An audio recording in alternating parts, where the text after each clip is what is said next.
Hey guys, we are back with another episode to talk about building your protagonist. So stick around, we'll be right back. I'm Killian, and I'm a developmental editor and have over 15 titles published. And I'm CJ, author, artist, and I eat, sleep, and breathe storytelling. We're critique partners, and we're here to explore and discover the art of story.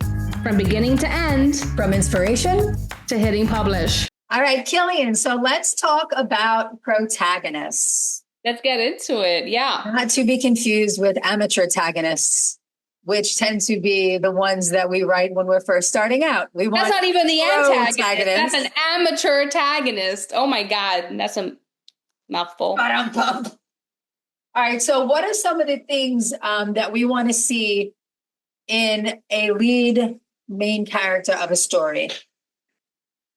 So what we want to see as readers may not be what readers know they want to see. What we need to know as writers. So that I sound like Jack Sparrow over here. You know that I know that you know that I know that you know. But do we really know?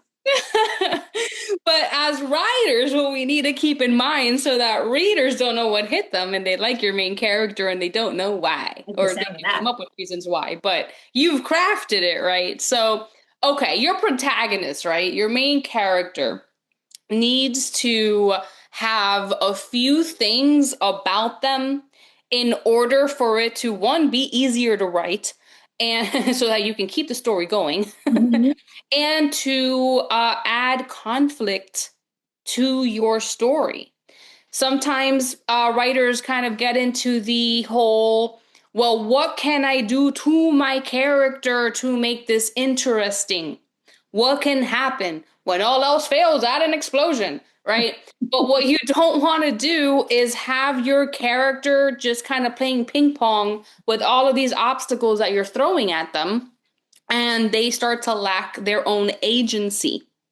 Okay, so agency, that's thing. So that's their goals become murky. They end up becoming murky because you're just writing, obstacle, and then you're like, oh yeah, wait, this character needs to get here at the end of the book, and your book has just started with your character battling a bunch of obstacles, and then the end, it wins or whatever. They don't even know where they're going. So you're saying a goal is a good thing. So your character needs a goal to start off with, right? Yeah. What does your character want, right? What is the thing that they want most?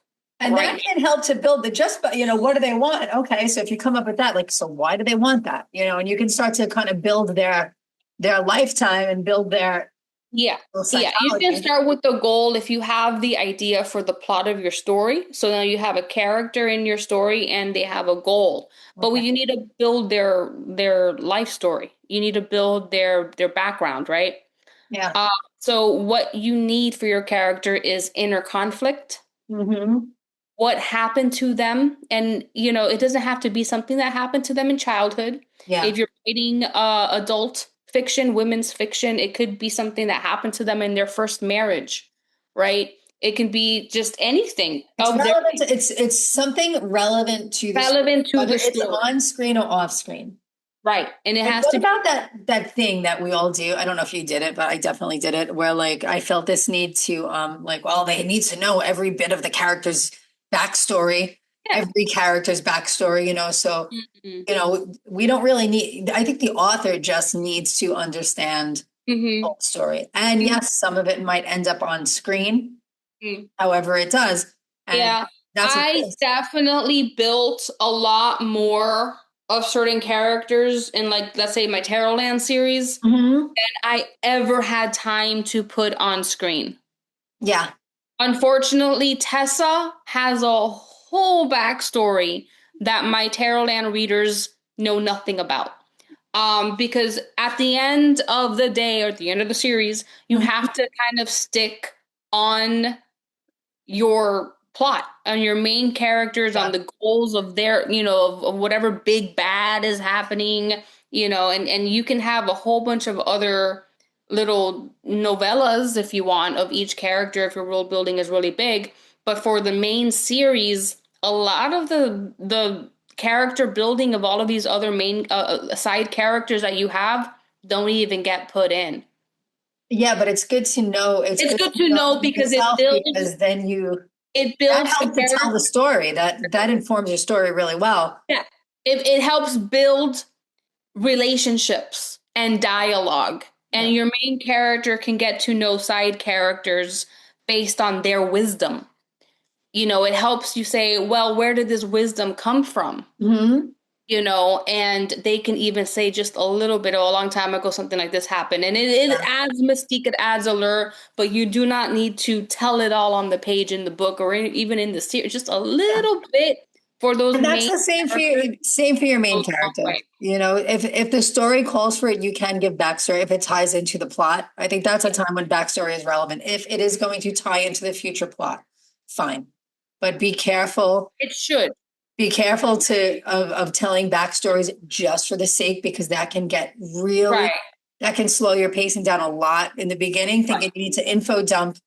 Right. So that leads me to, though, because yes, you can give your character a lot of backstory, a lot of memories, but you can pick and choose from those memories which ones are going to go in, because that is going to have a direct tie to whatever external conflict is happening around your character. Okay, so we're going to start off with a goal, and why do they have this goal?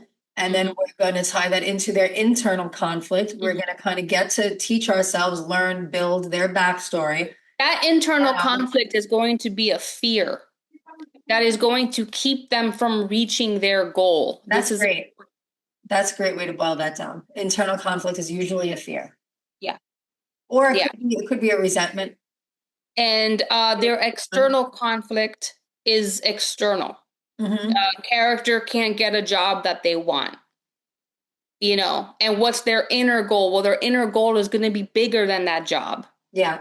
But in order to get to that bigger goal, they need to get this job. But that's the external goal, because maybe the boss doesn't like them for whatever reason. Yeah.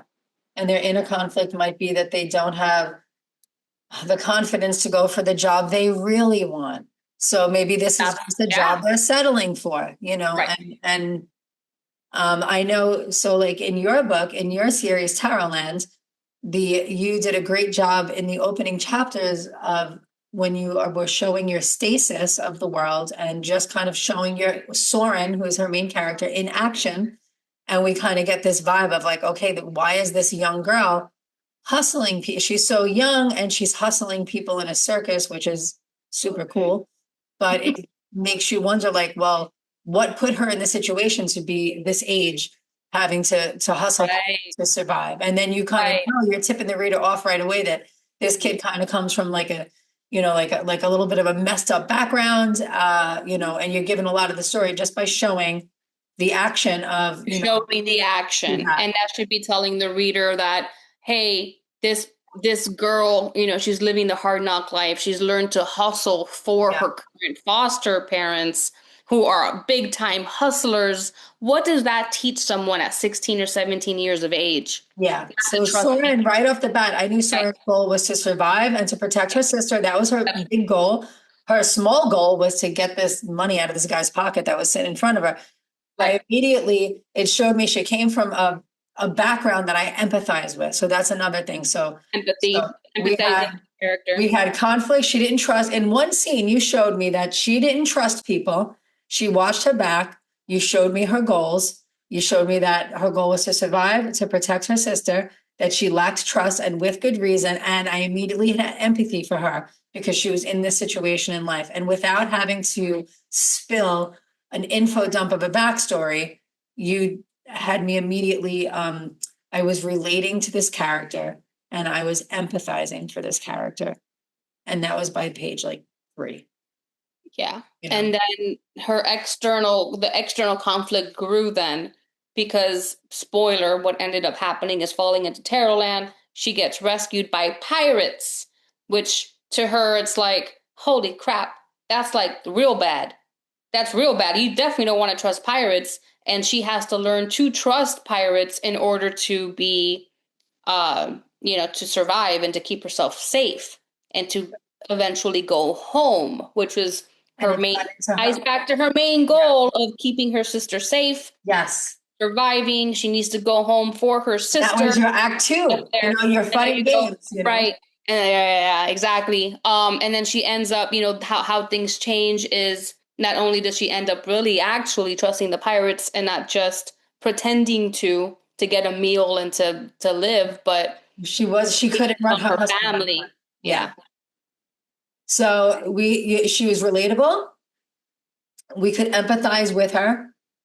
We can relate to her because we put ourselves in her position, and we'd be doing a lot of the same things she'd be doing. We're empathizing with her situation.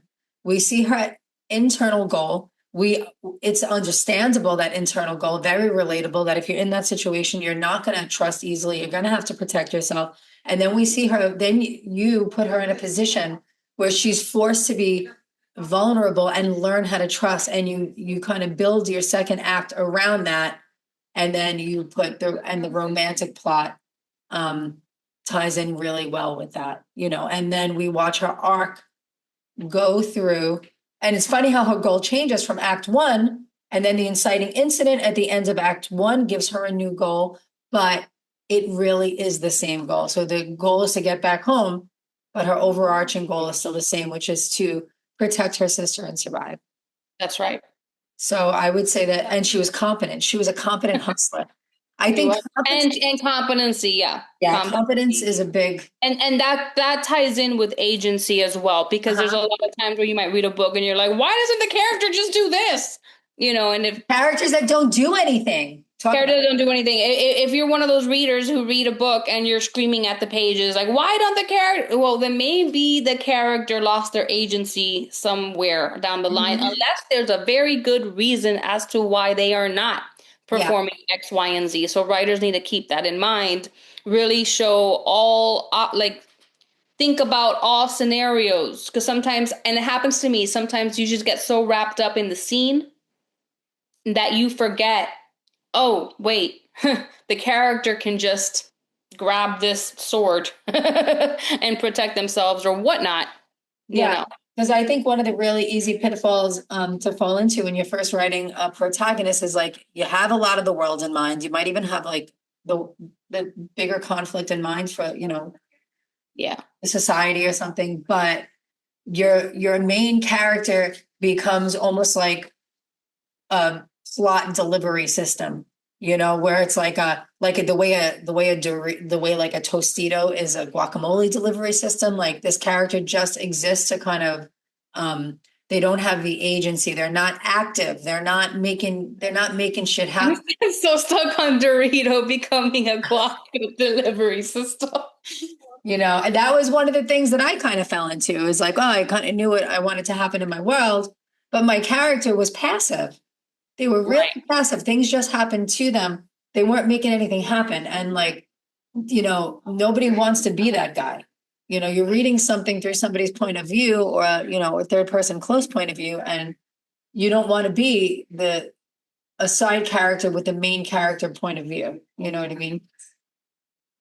Okay. Yes. So having your characters have a goal, having them. And this includes, I know that we're talking about protagonists, but a lot of this overlaps. So as we get into more episodes, there's going to be a little bit of repetition. And I'm hoping that with that, it all kind of comes together, because it is all an inner circle. Whatever goal your antagonist has, saying that your antagonist and your protagonist are both against the big bad villain, they are still going to conflict, right? Your antagonist still has a conflict with your protagonist. Yeah. And you're using those. They're an obstacle, attention, inner conflicts. Obstacle. Yeah. As obstacles. Yeah. Like, a lot of times an antagonist, which we'll talk about in the next episode, but a lot of times an antagonist makes a great catalyst for the protagonist's story arc. Right. How even if you look back in your own life and you see, okay, like, this 5 years ago, I was this kind of person, but then this happened to me. And now I'm this kind of person. I couldn't have possibly become who I am today without A, B, and C happening. And Right. A, B, and C might have been a couple of villains. I think we all have a couple of Yes.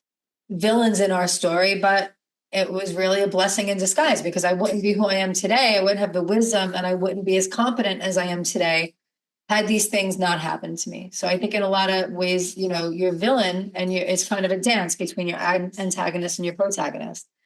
Well, your antagonist is like a catalyst for the arc of your protagonist. So what about like psychology in the development of your protagonist? Do you think that we need to know psychology? I think it all kind of boils down to psychology, even when you don't think it is. When you're developing inner conflicts and you're going into character traumas and you're really kind of deep diving into like, well, if this happened to my character back when they were 5, how would they have grown from that? What would they have developed because of that and during the years to make them the person they are now? What kind of habits do they have now? What kind of false beliefs may they have? Right? Because a false belief is really tied into that fear. Yeah. In that inner conflict. A lot of times a fear, and I don't know if you've heard this acronym before, but fear is false evidence appearing real, right? Love it. So, yeah. So, if they believe something to be true that keeps them from reaching their goal, that is your number one conflict. Your protagonist kind of becomes their own antagonist. That's right. And that is part of the inner conflict and the inner tension is that I think within every good protagonist, there is an inner antagonist, some belief that they have that's holding them back, be it a fear, be it a resentment, be it something. It all boils down to psychology, and your antagonist and your villain needs to have all of that as well. Yeah. Their inner conflict, their false belief. Yeah. Because nothing having a one-dimensional. Yeah. And I'm a fan of archetypical characters and yeah, about that later, but things are more, today it's a little bit less archetypical, but even archetypes, there's a way that an archetype became an archetype. Even archetypes aren't one-dimensional. I like to say archetypes are just older, so they seem less complicated. They're just a little more confident in who they've become. Yeah. And it's interesting because also psychology, right? You're seeing what the false belief of your protagonist does to them. So what it keeps them from reaching their goal, but also what propels them to make the choices that they make. The same thing with the villain. The villain's going to have some inner conflicts that keep them from doing something positive in their life, whether that be talking to their daughter, or talking to a spouse, or really reaching in and working out their problems. And what they do instead propels them, to make certain choices that make them a villain.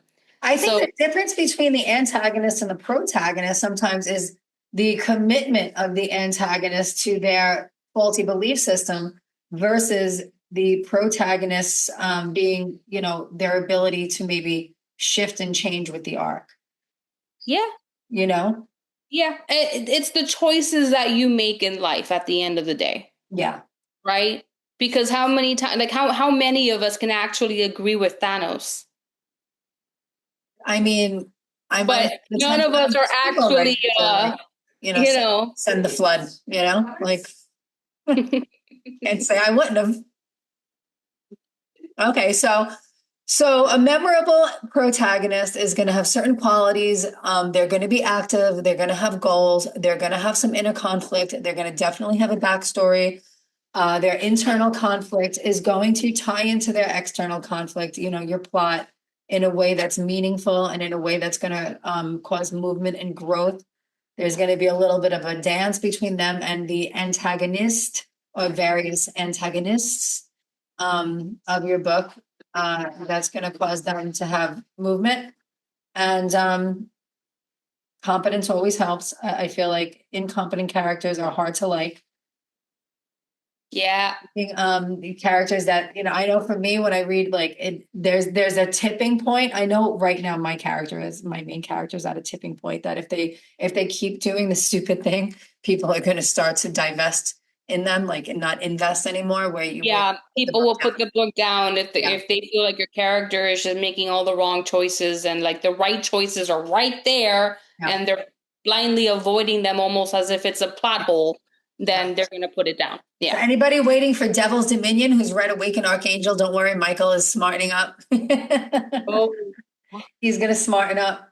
But yeah, no, that is one snag that my foot started to get tied into, where I was like, I made my character such an idiot. No, but with your character, you really have a unique, and not giving any spoilers or anything like that, but you have a unique situation where your character really came from an innocent place, and they have a lot of backstory and they do have trauma, but it's the whole, like, it's heaven. So it's the whole, like, idea that they are pure natural beings. And it's like the idea that they should be naive. Right. It's an expectation. Of course. So it's a little different there with yours. Yeah. Well, hopefully people can empathize with them. All right. So I think that we had some really good points, and I think these are a good, little checklist to kind of run by your characters. If they have this level of, at least basic level of complexity, is a good place to start. And like most seeds, once you start putting it on paper, it grows, puts down roots, and it starts throwing up shoots. So hopefully you can get something out of this, and we will check you next time. And don't forget that down below, we have a beta reading checklist. Yes. If you are starting out, you've written your book, or you've written a few chapters, and you would like to get beta readers, but you don't know what to ask them, download that right down below, and we give it to you for free. That's right. We'll check you next time. All right. Bye. Bye. Hey guys, if you want to check out some fantasy novels written by the Critique Partners, check out our author links below. If you're interested in developmental editing or other author services like book trailers, check out the Grimm House Pub link. And if you'd rather just hire a ghostwriter and outsource it all, then check out Legacy Publishing. Link in the description. See you next time.